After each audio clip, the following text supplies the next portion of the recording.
So I'm saying that in 2008, when we backed Vision 2030, we were just coming out of a heated political atmosphere. That was the 2007 post-election violence. Fortunately or unfortunately, in 2026, when we are again having a conversation about 2063, we are again 1 year to the election. So the political environment is first of all polarized in both circumstances. But one thing you must understand is that in 2008, when this conversation was happening, people were having their emotions high politically. But today, as we discuss 2030, we are not using the emotions of those people then. We want to be objective about what did we achieve. So I want you to be in equal breath when I talk about 2063, that as we start that conversation today, don't be so anchored on your political affiliation, because in 2060, when we'll be having that conversation then, these emotions you're having now will not be there at that time. So that is why it's important for us to be objective. 2030 was anchored on industrialization, as I finish, so that I don't go beyond your 1 minute. Thank you. 2030, Vision 2030 was anchored on what? Industrialization and moving us towards a middle income economy. Right. What did we achieve?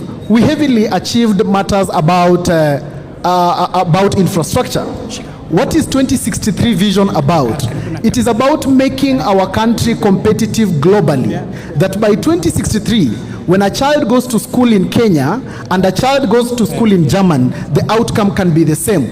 That is not the case today. That in 2060, when Kenya produces a doctor and Germany produces a doctor, those two doctors can swap countries and they can do the same job. And the doctor that comes from Kenya will not go to another country and they have to go through more training for them to become doctor enough. Thank you. That is what the Vision 2063 is about, and it's not about which person is your political leader.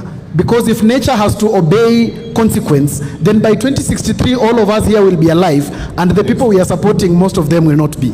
So we have to be objective when we are discussing the vision of the country. Thank you. Thank you so much. What question about beyond Ruto? How do we ensure the presidents continue the vision? I think I'll handle that question alongside the question around why now and why President Ruto. Okay, go ahead. And this is what I'll say.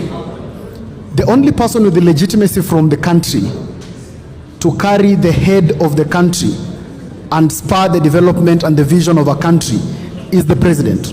That is the person, the only person with a mandate given to him by the people. And once you have the mandate of the people, then there is no one else with that kind of legitimacy except you.